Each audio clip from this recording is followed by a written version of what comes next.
We're happy to report on our latest patient series on transcatheter indirect annuloplasty, which induced both annular changes and left atrial volume remodeling in patients with symptomatic mitral regurgitation. We reported on the singular therapy with the Carillon device, which significantly reduced the dimensions both in IP and intercommissural versus baseline, as well as the indexed and non-indexed LA volumina at 30 days.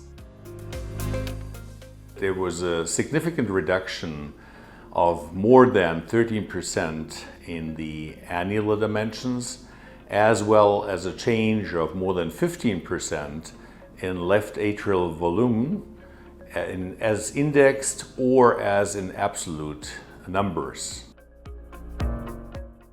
These changes came early as of 30 days and were earlier than the remodeling changes to the left ventricle. Published in the ESC Heart Failure Journal,